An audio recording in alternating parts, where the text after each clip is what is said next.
Okay, welcome to our weekly conversation on Road to the White House, politics, media, and technology that we convened in partnership with the Unruh Institute of Politics at the USC Dornsife School and the Bedrosian Center at the Price School. To get our program started, I want to introduce the director of the Center on Communication Leadership and Policy at the Annenberg School for Communication and Journalism, our director, Geoff Cowan. Thank you, Jeff, and thank you all for coming again. Morley Winograd said, do you always get such a large crowd? Because he started us off last year, and I said, no, Morley, you always get such a large crowd.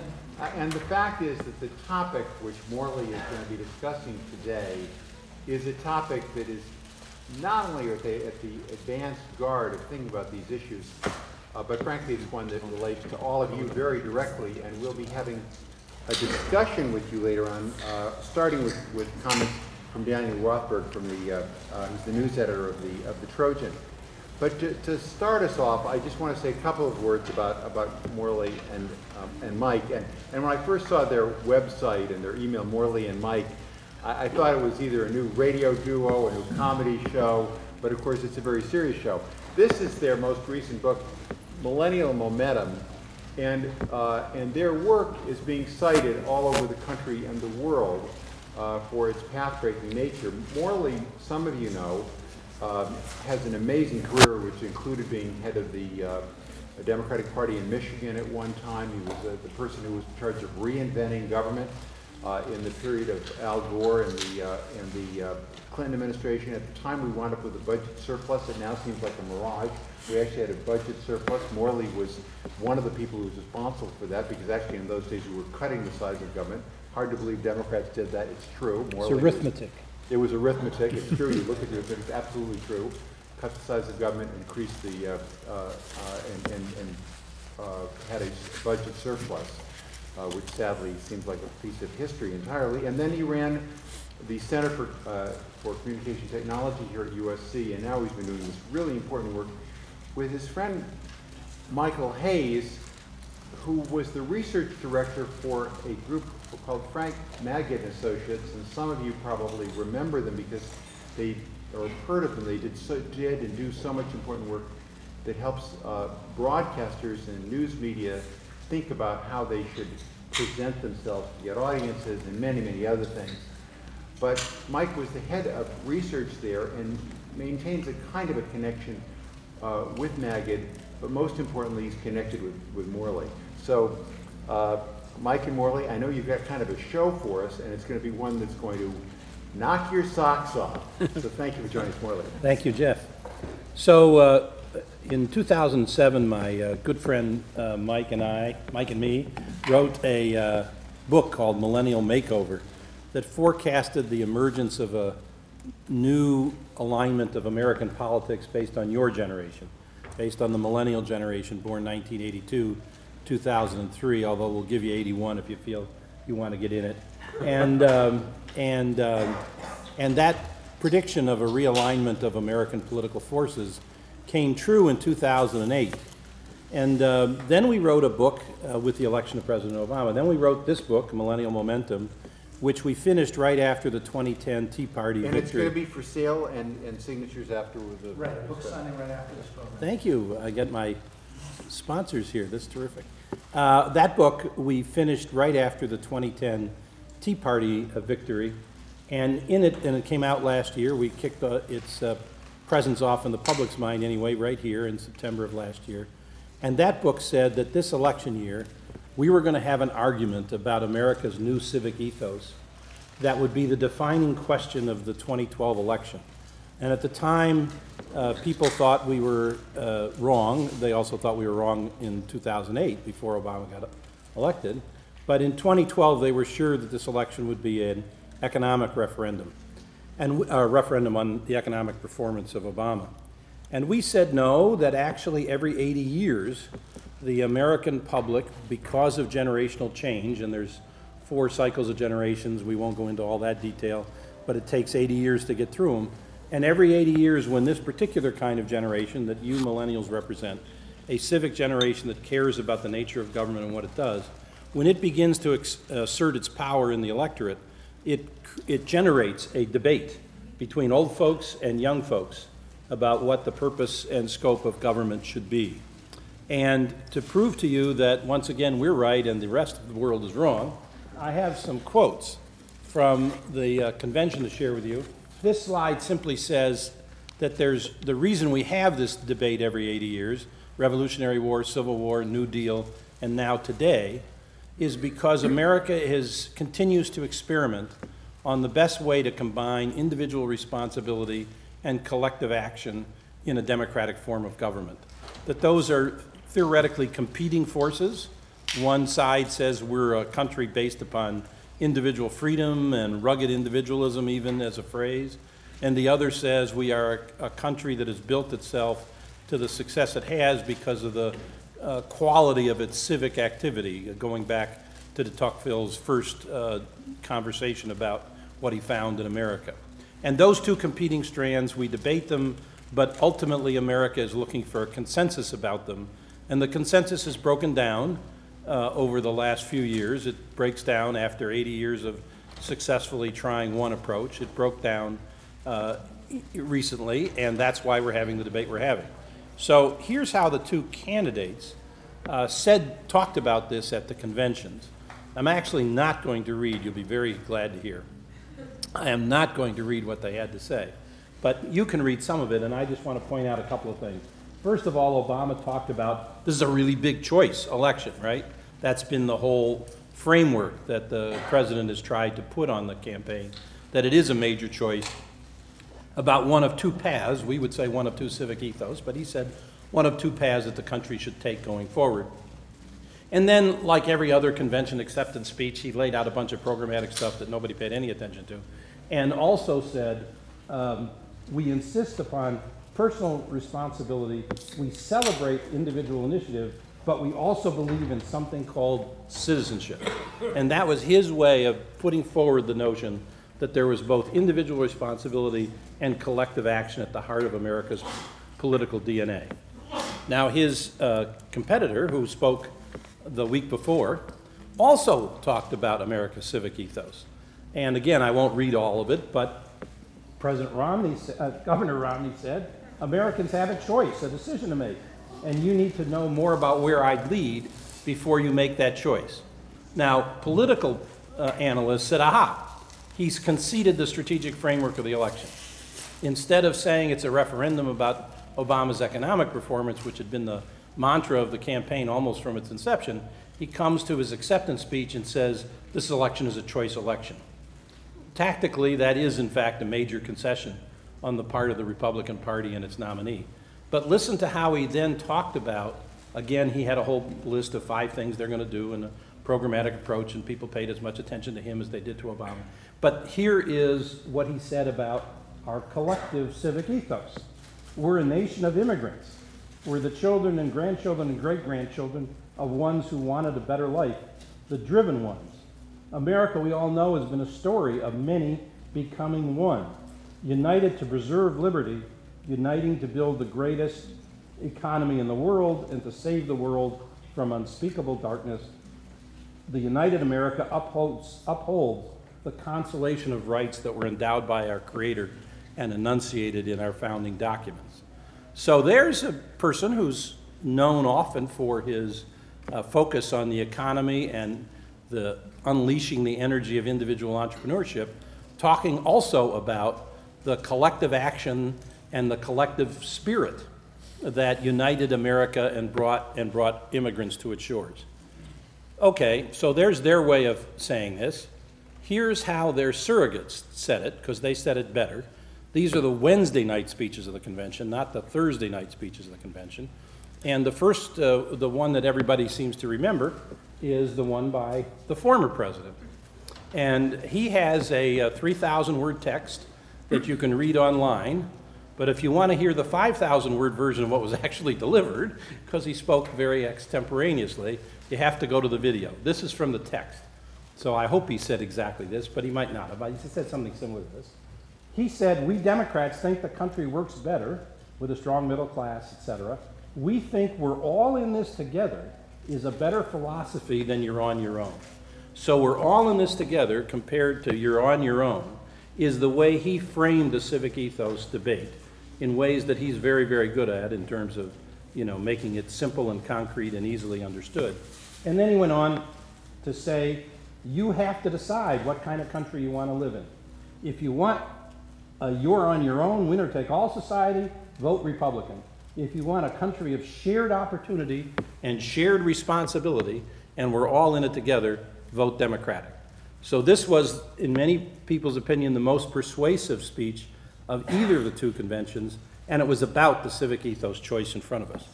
But there was an equally energetic and in many ways persuasive presentation on America's civic ethos choice by Paul Ryan, the VP nominee, who got to speak on Wednesday night of the Republican convention. And he said very clearly at the beginning, the choice, again, the choice, is whether to put hard limits on government growth or hard limits on the size of government. And we choose to limit government. And then he goes on from there. So that was also a very clear statement that their party comes down on the side of the individual responsibility and limited government nature of a civic ethos versus the shared responsibility, shared we're all in this together approach of the Democrats. So I just want to show you all that because this is live, real stuff that you're all going to be a part of history in choosing, because the choice the country makes as how it works out this new civic ethos will last your lifetime. But I also want to point out that it shows up, the reason that one side will win and one side will lose has more to do with demographics and generational change than it does with how articulate the speakers are on behalf of each side, and how important, which Mike will show you, the millennial perspective is on how the outcome of this debate occurs. And so for that purpose, I want to show you another way of summarizing the two conventions. Now, I bet you everybody knows the older gentleman on the right speaking to an empty chair. He's actually a member of the silent generation. Mike and I are also members of his generation, but you have to be older than 68, 69 years old to be a member of that generation. Was born 1925, 1945, and it's not a very important generation in American history, and certainly not in American politics. It's never elected a president of the United States. Joe Biden's a member of this generation. John McCain's a member of this generation. And this generation is heavily voting Republican. Not always true, but certainly has been in the last several elections. And the reason these two people have something in common is that both of them were not scheduled to speak on prime time Thursday night of the convention. Now, for you media folks, you know that as the clock turns 10 o'clock on the East Coast and 7 o'clock here, the most critical primetime hour in television pops up. It's when you have the most likely viewers of the convention. And Thursday night is the culmination of that. They put some good speakers on. The wives got to speak on Tuesday night. They put some better speakers on Wednesday night. I showed you Ryan and Clinton. And then the candidates themselves get the feature spot about halfway through prime time, around 10:30 on Thursday night. But when they lay out the calendar program, they also want to start with something big at 10 o'clock. And the original Republican program had a terrific video tribute to Governor Romney to show, which they ended up showing before prime time and therefore not on broadcast television, in order to make room for these set of remarks from Clint Eastwood. And I'm not sure what Clint Eastwood said, and I don't think a lot of people are sure what he said, but the notion was he was going to be the icon of the older generation, their hero, saying, I'm for Governor Romney. And that was going to be the most persuasive thing the Republican Party could think of to put on at 10 o'clock. Contrast that with the young woman on the other side of the slide, left or right, depending on how you're looking at it. Her appearance, for a bad pun, was also no fluke, but her name is actually pronounced Fluck. So Sandra Fluck got up and spoke at 10 o'clock, precisely 10 o'clock, on Thursday night. She was not scheduled to do so. Her speech was originally in the program for 9 o'clock also not on national television. The Democrats, looking at the coalition that was emerging, said, who can we get that would relate to the millennial generation, she's within 9 months of being a millennial, and who can speak to college-age women who are such a critical part of our new coalition. And Sandra's made a name for herself as an advocate for reproductive rights in American politics and policy, got this prime time speaking opportunity. 25 million people got to hear her who were not otherwise going to hear. And this contrast, reaching out to a young millennial woman versus reaching out to an old silent generation man, summarizes the coalition shift that underpins the civic ethos the country is about to decide upon. And Mike has some terrific data about how this is all reflected now in the polls, and I'm going to let him talk about it. Thank you, Morley. Before I get into the data part of this, just to put all of this in perspective, these changes in civic ethos occur when sometimes caused by big events in American history, the Civil War, the Great Depression, the Great Recession, but also by constant change. America is a dynamic nation, and it's constantly changing. Its economy is changing, its demographics are changing, and maybe most important of all, every 20 years or so, a new generation emerges. And that new generation is very different in its attitudes and its beliefs than preceding generations. And in the case of the millennials, that generation is going to really revitalize and change American politics, American life in general. So what I want to do is talk a little bit about the coalitions, the demographic changes that have occurred, and I think if you look at this, you'll get an idea of what we think is going to be, not only in November, but for the next several decades, the outcome and the importance of this coalition change in American politics.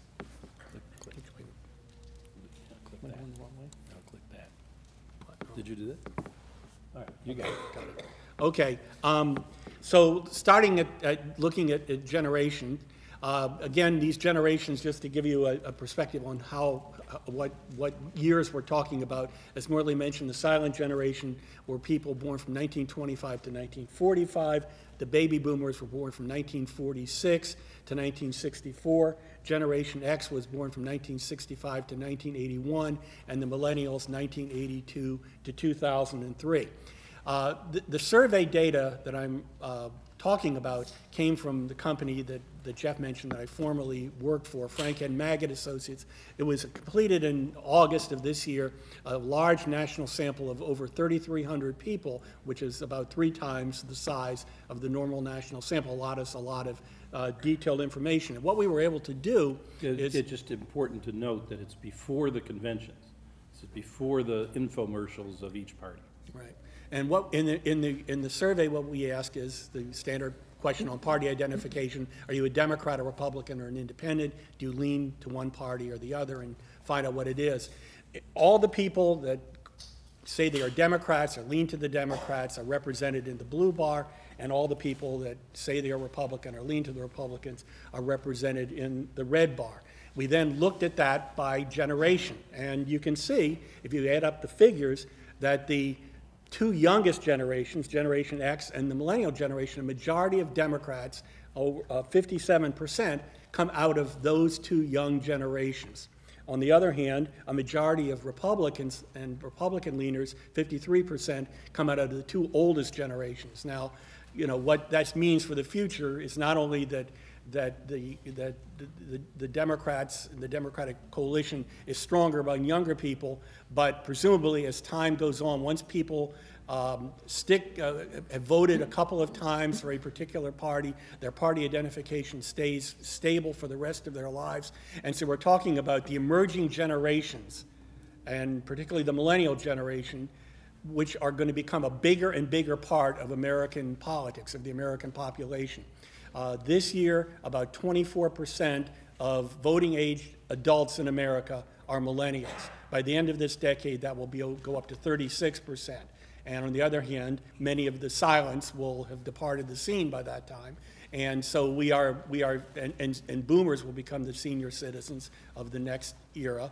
And so we are seeing the Democrats strongest in particular among the youngest portion of the electorate. Morley mentioned Sandra Fluck and why she is so important. A majority of the Democrats, the Democratic identifiers, are women, and in particular, young women, young college women. Even among the white population, which tends to be more solidly Republican, a large, solid majority of white women, young white college-educated women are Democrats and are voting for President Obama by upwards of 15 to 20 points in this election. So, and women in general are an important component of the Democratic coalition, as well as President Obama's current lead in the poll. He has up in many key states upwards of a 15 or 20 point lead among women. On the other hand, the majority of Republican identifiers are males. The Democratic coalition is much more diverse, and this is really important. Not only is the millennial generation the most diverse generation in American history, about 40% of millennials overall are non-white, either African American, Asian, Hispanic, of mixed race. 1 in 5 millennials is the Keep going. That's the regional wrong one. one. Sorry. Yeah, can we go back a couple?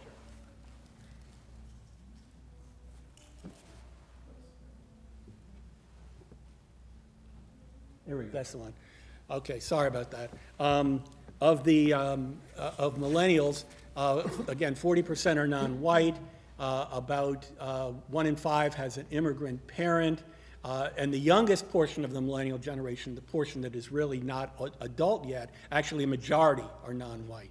So as the country moves toward a situation where a majority of the total population is going to be non-white, and the Democrats are a much more diverse party, only 59% of Democrats are white in this survey compared to 81% of Republicans. We see a huge difference in that regard, one that's going to make a big difference in the future. Finally, we'll go through this pretty quickly, but the Democrats tend to be strongest in the West and in the Northeast. Almost half of Democratic identifiers come from those two regions. On the other hand, the Republican Party has in many ways become a Southern political party. Like the Democrats used to be in the previous era, the Republicans are a very disproportionately Southern political party. So we can turn now to what these coalitions believe and what the impact of this is going to be on the next civic ethos. One thing that is really crucial, the survey asks several questions to gauge people's attitudes on both domestic and foreign policy. In foreign policy, the question asked people whether they favored an approach that would be based on building strong alliances or one based on American military strength, and you can see by a clear plurality, particularly driven by millennials, women, the Democratic groups, non-whites, favoring a multilateral alliance-building approach rather than one that's focused on a strong military. Also, contrary to a lot of people are saying, well, Americans really don't want big government, they don't want activist government. In fact, they do. A majority of Americans believe that government should be actively involved in trying to solve social and economic problems. They believe that the government should make every effort to stabilize the economy to the greatest extent possible. 53% feel that way, and only about a third believe that government should stay out of the economy to the greatest extent possible. And finally, there is a very clear sense of who people believe government should operate in which groups it should operate in the benefit of. So we asked people to tell us, do they believe that government should essentially guarantee at least a basic minimal standard of living, basic income level, or let each person get along on their own as best they can, even if some people have more than others. And you can see that once again, half or a clear plurality of people believe in government guaranteeing a basic level of income, basic standard of living in America. So we believe that, as Morley mentioned, the in the next, this election and in the coming years, we are going to develop a new civic ethos. It's going to combine individualism on the one hand, community on the other hand, and I think the data that we presented to you will give you a pretty good idea of who is going to drive that building of the new coalition, your generation, people of color, young women in particular, and it will be driven in a direction that favors multilateralism in foreign policy and activism in the American economy and society. So there's your view of the next 40 years, Jeff. Go ahead. Well, first of all, fascinating presentation, and in a couple of minutes I really want to get the millennial generation into the conversation. But I want to ask you a couple of questions first. You mentioned earlier that that Obama had wanted this to be and maybe you'll know, a choice election about big ideas, whereas the original Romney plan was to have it be a referendum on the economy. In trying to frame it that way, which seems to have largely succeeded, do you think that first of all, the Obama people thought in these demographic terms? And secondly, do you think that the Romney people understood, they obviously understood the disadvantage of a choice between two candidates rather than referendum on one, but did they understand the disadvantages, at least as you see it, of a referendum on those two ethos? I think that the 2010 election convinced the Republican Party that the next American civic ethos would be a small government, libertarian-oriented, anti-taxation and regulation civic ethos.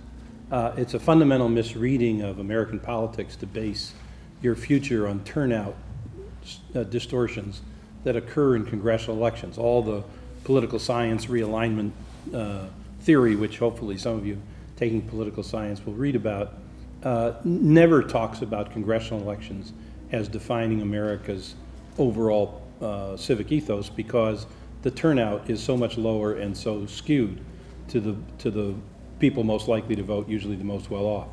And so I think they misread it and didn't understand that if it comes down to this kind of debate, which they now seem to be heavily engaged in, dredging up videos of a state Senator Obama talking about redistribution, et cetera, they really believe they will win the civic ethos debate and don't understand the generational numbers behind why they won't.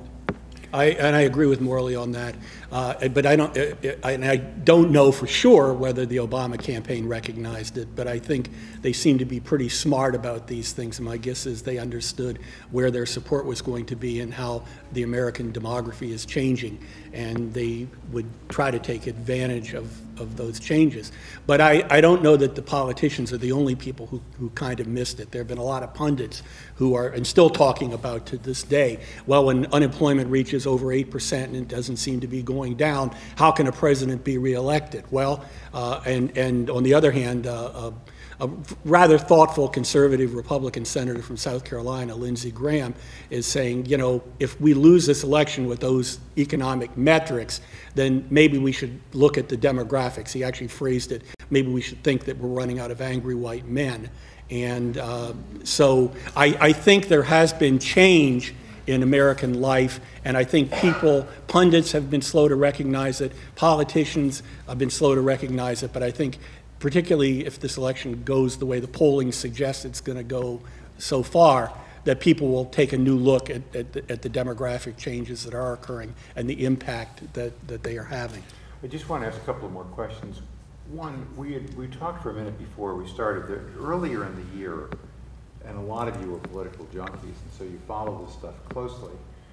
Earlier in the year, the likely voter versus registered voter polling data, which showed Obama doing much better with registered voters than with likely voters, was based on the notion, or seemed to reflect findings, that the intensity of the base, the intensity of the Romney base, the people who wanted to get rid of Obama or to elect Romney, would be much greater than the intensity of the Obama base, which could be both people who want Obama and people who don't want Romney.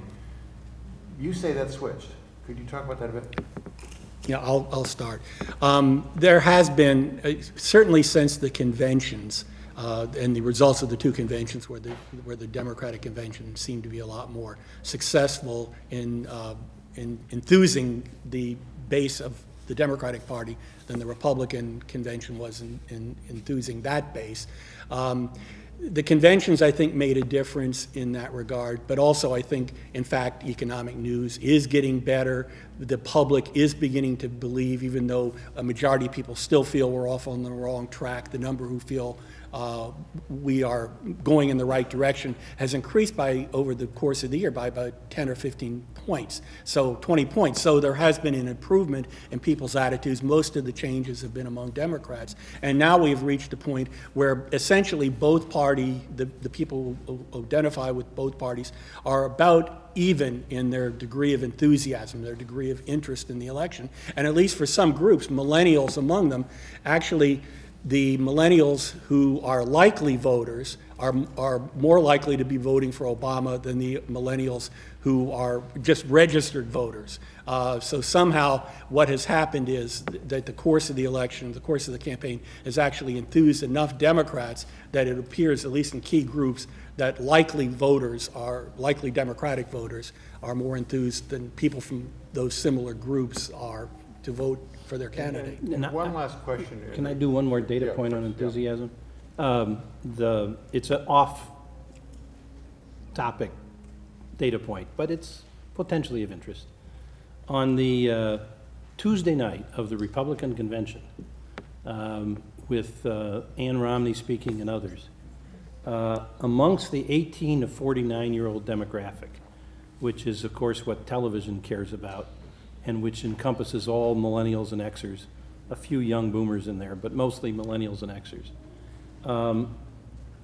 The fourth episode of Honey Boo Boo on TLC generated more viewers than Fox coverage of the Republican convention. And on that very same night, President Obama, in a bit of counter-scheduling, did a 30-minute live chat on Reddit that drew 4 million participants. So there's some suggestion that enthusiasm amongst young folks, at least, is not moving in the Republican Party's favor. You know, When you lose to Honey Boo Boo, you're in trouble. With again, the caveat that we don't know how this will come out. A lot of things could still change, but right now the polling seems to be pretty strongly pro-Obama. I have the summary of polls up on the screen right now. Oh, and so yeah, this would be the, so maybe you could describe, I don't know, are there any people here besides me who are a little obsessed following polls? Oh, maybe of course. You could explain that, well, so why don't you explain? Okay, well, this is the page from Real Clear Politics. You can go to Real Clear Politics website and see polling, all the most recent polling. They aggregated here. And one thing everybody wonders is, well, why do these polls show different results, and what can we know at the pollsters? Okay, well, there's a couple questions there, but just to explain this, what Real Clear Politics does is they look at the most recent polls. So these would be polls completed from the 16th of September through the 25th of September, and then they average the difference between the two candidates, Obama on the left of the two candidates, Romney on the right, and whatever the spread is, and it shows their average spread is Obama +4. But there are a couple of interesting things here. For one, is that there are polls and there are polls, although this time actually Gallup actually gives Obama a much bigger lead than the Gallup tracking poll has shown in this year, I think, which does suggest that the president has made a lot of gains. But there are different methodologies in each of these polls, which are not explained here. But Rasmussen, for example, is a survey that tends to be tilted toward the Republicans. It has a home field advantage for the Republicans, in part because they don't sample people who use cell phones. Actually, let me just take this group for a second. How many of you expect to vote in the election? Of those of you who expect to vote in the election, how many exclusively use a cell phone? No landline. No landline. No landline. So you cannot be in the polling base in Rasmussen. So, and this is a small, very small, maybe somewhat selected sample, but nevertheless, it is a real sample because young people, millennials, minorities, by and large, particularly young minorities, have given up on landline phones, and their only telephone contact is through a cell phone. They could not be reached on the Rasmussen survey. And so that may explain one of the reasons why that one's a tie. Most of the other polls do have some effort made at trying to get cell phone users. And in addition, Rasmussen is actually an automated poll. You may have gotten that. You'll get the call, and they'll say, this is Rasmussen, and we want to talk to you. Punch 1 if you're voting for Romney, punch 2 if you're voting for Obama, and on through their survey. Research has shown that that older people, Republicans, are a little more comfortable with that one. They don't call cell phones in particular. So there are differences in all of these methodologies, but this is about the largest lead in the Real Clear Politics average that the president has had this year. It is what it was around after the convention. It hasn't changed. It went down a little bit, but it's now gone back up, maybe because of the 47% remarks that Governor Romney made and other things that are going on in the campaign. So the last question I wanted to ask you, in a way, relates to the 47% remark. This has got to be true for everybody in this room. We all live in a certain world. We know certain people. We get our information from certain news sources and so forth. And to the extent that those people and those news sources are in a smaller circle, you tend not to know what the rest of the world is like. You think, oh, everybody I know is for such and such. To what extent is the nature of the Romney campaign, do you think, dictated by the fact that he and his advisors are living in a certain world, or do they really have a strategy which is very different in its philosophy from yours? Well, I think the video of his comments was in a selected universe of the Republican universe. It was amongst contributors, wealthy contributors, $50,000 a plate contributors. And it is very possible in today's social media dominated world for people to live in an echo chamber, whereas you said the only thing they hear is what people who think like them say, because that's the only people they listen to. So if you looked at the ratings, for instance, on the political conventions, even though it's television oriented, Fox swept the board when the Republicans were holding their convention, but when the Democrats held their convention, suddenly MSNBC was number 1 or number 2 in television viewership and selection of by television viewers of what channel. That's a red versus blue nation outcome, and social media reinforces that tendency. So you don't make friends with people who disagree with you violently on politics. You might, but the friendship doesn't really last that long. Marriages don't even last that long in those situations. So you do get this echo chamber effect. And what he said there about 47% of the population doesn't pay income tax is a statement and a quote that I heard, because I actually do listen to both sides in social media. I have a harder time doing it in broadcast media, but in social media I certainly listen to both sides and go to both websites and all that sort of thing. That's a very common thing without any of the explanation, of course, that follows in terms of, you know, it's as a result of the earned income tax credit, child care credits that are you know, bipartisan ideas. You just heard 40. Now, to take the next step and say that I can't impact them because they're not interested in income tax cuts and they won't take personal responsibility, that actually goes beyond what most of the people in that echo chamber say. And so it was very revealing and obviously not helping the Romney campaign. Okay, let's get to this millennial group here and start with Daniel. Questions or comments from your perspective as both a member of that generation and a editor of the Daily Trojan? I actually have a question. Do we have a mic for our audience or not? No, we'll just have to. You got one here. We got this one? That's for the video. Okay. My question is sort of about new technology and how that affects civic engagement. With things like Facebook and Twitter, social media, it's a lot, it seems like like engaging with politicians is a lot more passive. And I was wondering how that might affect civic engagement in a time of public action, and also how a campaign would mobilize and motivate a voter who went to their Reddit conversation or who liked them, a picture of them on Facebook, to actually get out and vote, because that requires more investment than just liking it. Well, we actually have some research data to respond to that question, which has been troubling a lot of people. And now I've forgotten the university that it comes from, but it wasn't USC, so I forgot the name. They gained access to Facebook's actual traffic and then compared it to actual voter turnout lists. And they found that in the last election, 2010, I think it was 2010 and not 2008, I'm pretty sure, in any case, if people forwarded to their friends the I voted with the heart around it, little logo, we would call it a widget, whatever you want to call it.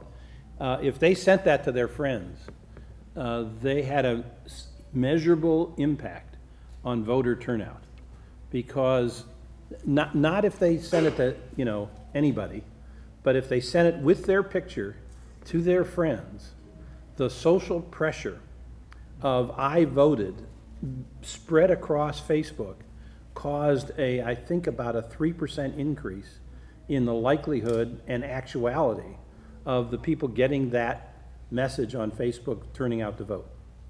Now, those of us who are former political hacks know that the most persuasive voter turnout message is one that no campaign has been able to use. But in a test, it worked. The message that went out to voters in a small election situation was, we are keeping track of everybody who votes, and we're going to publish the names of those who don't. So be sure and vote on election day. Now you can see why this might not work for a candidate, right? Because that sounds fairly intimidating. But in the experiment, it worked terrific. People went out to vote to make sure their name wasn't on a public list of those who didn't vote. And the Facebook study is merely a mild version of that. Instead of saying, we're going to publish your name if you don't vote, they're saying, I voted, you should too, and I'm your friend. And peer pressure, because voting is a social experience, had a great effect. And therefore, I think social media will actually end up increasing civic engagement rather than becoming a passive medium, because if you're thinking about a passive medium, television is the couch potato medium, not social media. So. Yeah, let's get some other people in. If somebody wants to, Jeff, can you take this around, see if it will reach that far? Maybe people can walk. And I'd love to hear from somebody who disagrees with their thesis, by the way. I mean, you have standing, as we say, to talk about this issue because you're part of the millennial generation and you know people in the millennial generation. So if you think they're full of baloney, feel free to tell them. Maybe this pretty. Can you stand and ask it so that... And also if you can identify yourself, like... Sorry about that, but they're recording the whole thing. I mean, why don't you give her things since they're recording it? Well, we don't have that. Okay. This doesn't. Okay. Go ahead. Hi, I'm Yasmin. I'm a freshman majoring in philosophy, politics, and law.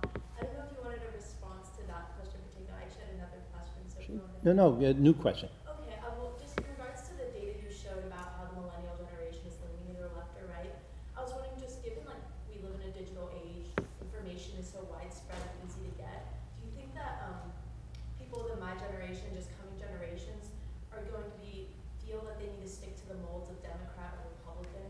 They kind of just set ideological kind of molds, or do you think there's just going to be an increase in independence since people have more access to information, they kind of make up their own mind? Actually, we would believe, and based on really political science theory, unless things changed tremendously for this generation, and millennials did things that no other generation before them did, that they will stick with one or the other of the two parties, because that's simply the way things tend to get accomplished in American politics. Even people who consider themselves to be independents most of them, virtually all, 90%, tend to lean toward one party or the other. And vote that way, have attitudes consistent with whatever that identification would be. And millennials are no different than anybody else. There are only about 5 to 8% of millennials who are totally unaffiliated with either of the parties. Now, we have been saying that the generation, and it is, tends to identify as Democrats over Republicans by about 60-30 or so, 58-30, roughly in that margin. So there are, first of all, Republican millennials. We don't want to simply say that every millennial is a Democrat.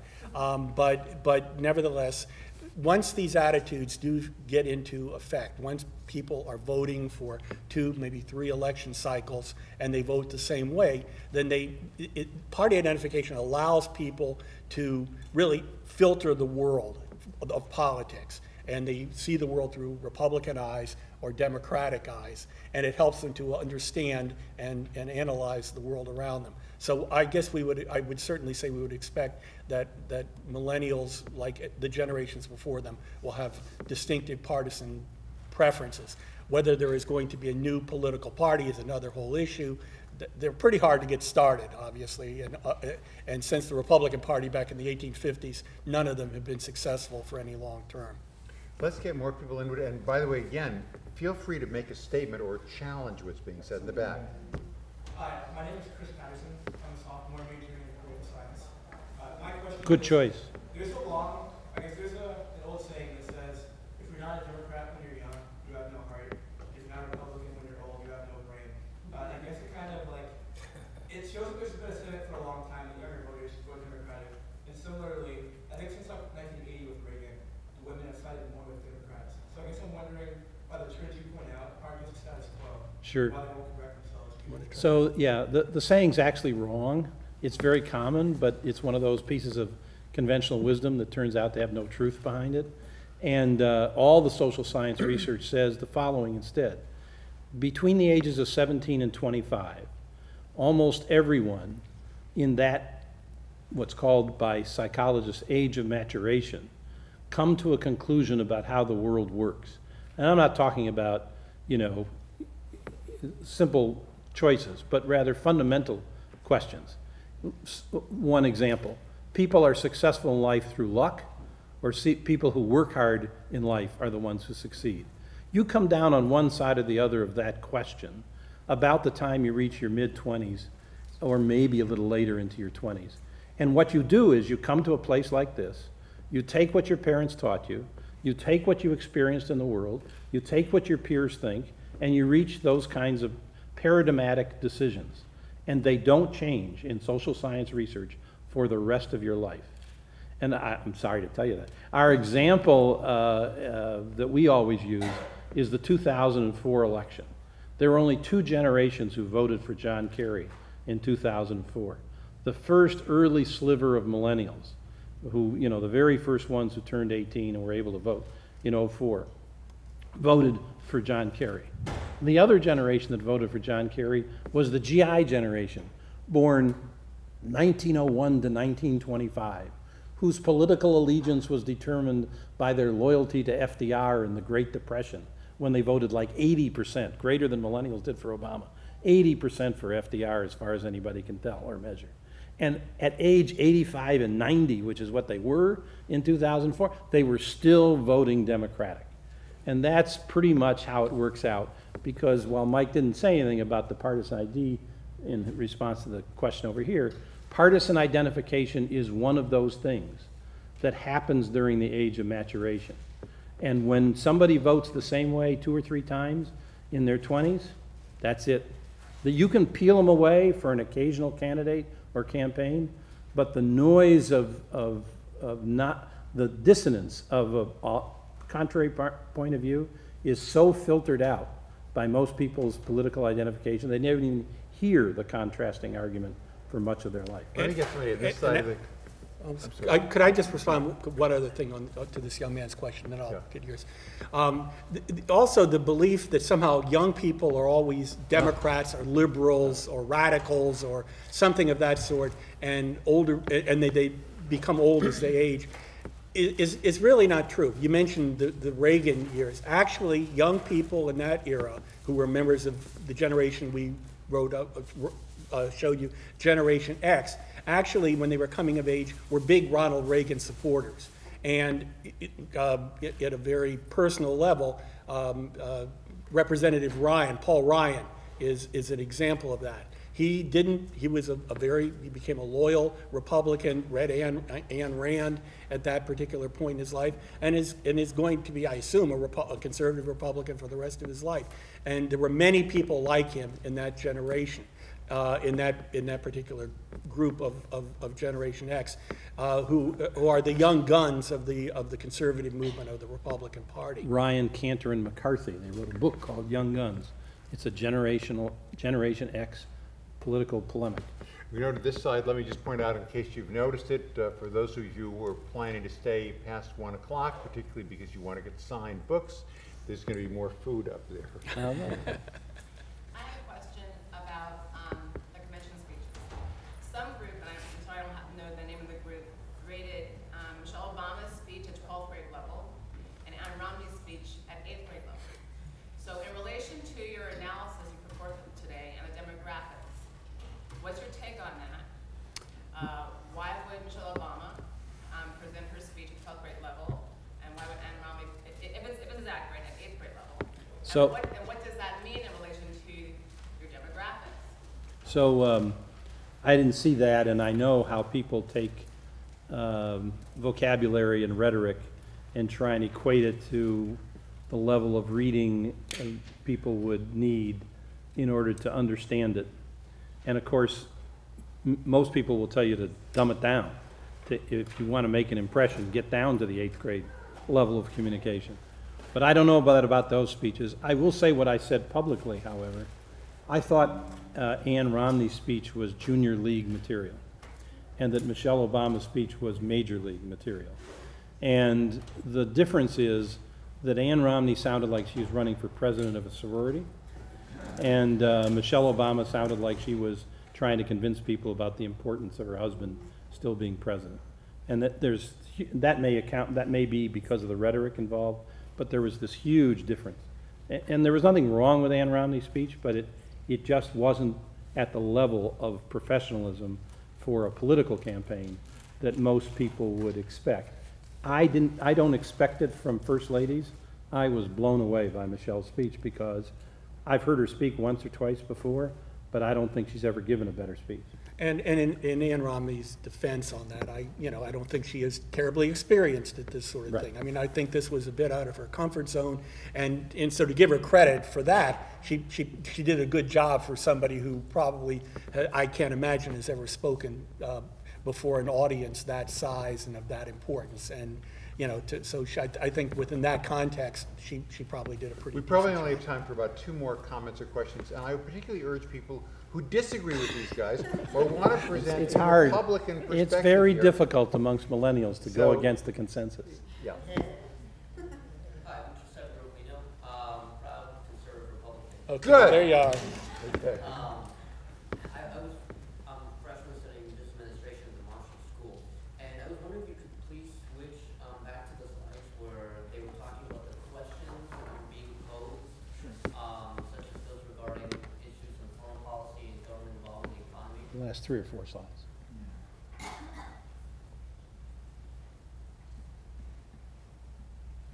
No, forward. Go to the side. Yeah. Okay.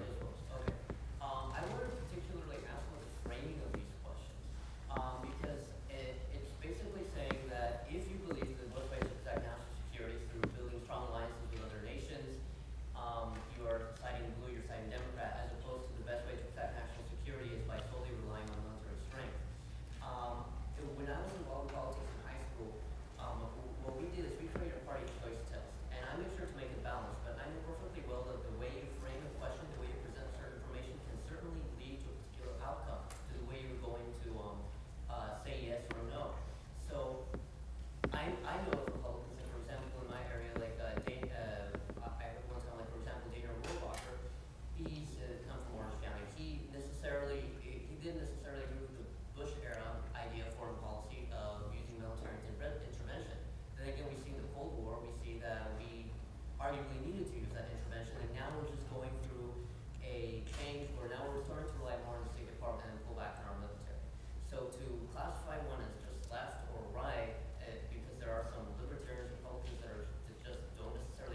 Excellent point. Tradition. That's one of my concerns on that aspect. And really quick on the government you mentioned and the economy, if I can see that one. Sorry. There we go. The other one, I think. The other one above. There we go. To say that having the government stay out of the economy practically almost entirely, as a Republican, it's kind of hard for me to believe that EU, based on a platform that we want completely out, because you can have monetary policies such as the one that Bernie is pursuing right now, and still pursue fiscal policy through the Congress to lower taxes. So basically, I think your questions. I'm challenging the framing of the question. Yep. No, good question. and since I framed the questions, I will respond to that. And you're right, of course. First of all, these are standard questions that are asked in surveys, and you do try to force people to go to one side or the other. But as you pointed out, it's much more complex. If I were to answer the questions myself, and I would have a leaning, and I dare say I think you might have a leaning one way or another if you were forced into it, but it is more complex. Yeah, we want to have, I believe in both alliances, but I also believe we need strong military strength to cope with the world, and it is pretty much impossible since the New Deal, at least, to not have any governmental involvement in the economy. That's one of the reasons the Republicans, at least initially, were fighting the campaign on the state of the economy, because they believed that Obama's management of the economy was not good and therefore was contributing to economic stagnation. So your points are correct, but in survey research, you do have to take these positions where you really try to find out what the direction of opinion is on the part of people, even though it doesn't get at the total complexity of their beliefs. So just to be just to be clear, we didn't create the questions. The framing is standard social survey research questions that have decades-long trends and records, because they do deliberately try and create a forced choice to the answers. We weren't trying to get to an outcome. Let's get ready to get one last quick question and answer. Yeah. My name is Nathaniel Hais. I'm a freshman studying political science also. So based on the trends you talked about, it seems like Mitt Romney was probably not the best choice to combat this, cultural shift in terms of like the millennials versus the baby boomers. So my question is, based on the data that you've seen and, the data that shows that the younger generations are shifting more towards the left, is there anyone in the Republican Party now that you think is best attuned to remedy these problems that the Republican Party is facing?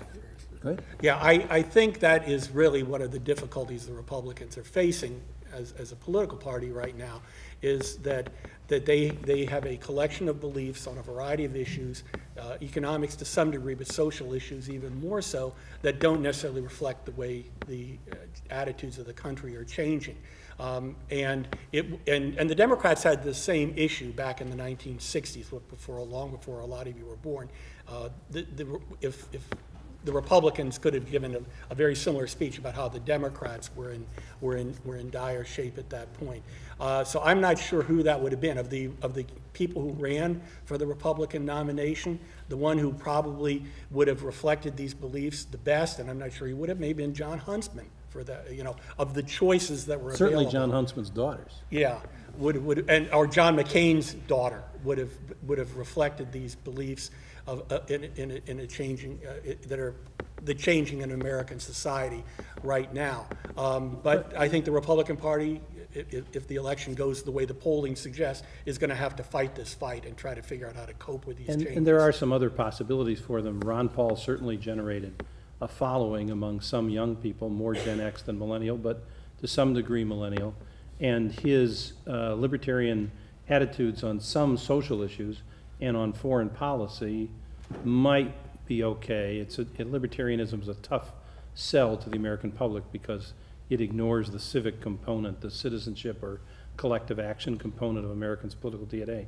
But they had some speakers. The Republican Party had some speakers at the convention. Their Latina governors and Latino governors and senators certainly represent an opportunity to appeal to the Hispanic population more so than Romney's heavily anti-immigration rhetoric would. So they have some possibilities, but the only way the Democrats came out of the wilderness that Mike described in the 70s and even 80s was when a guy named Bill Clinton came out of the South, which had been falling away from the Democratic Party, and taught the party how to triangulate. And that's how they won, by adopting the other party's message as their own and then figuring out ways to achieve it. That's ultimately where the Republican Party is going to have to go. It's going to have to figure out a way to sound like a Democrat, but talk about some things in Republican terms. Because this emerging coalition that Mike just documented for you is the dominant majority coalition for American politics for at least the next 2 decades. Is there a website where people can see what your work is like? And MikeandMorley.com, and buy the book. we're going to be selling the book. We do have some more food, and please join me in thanking Morley, Winograd and Mike. Thank you.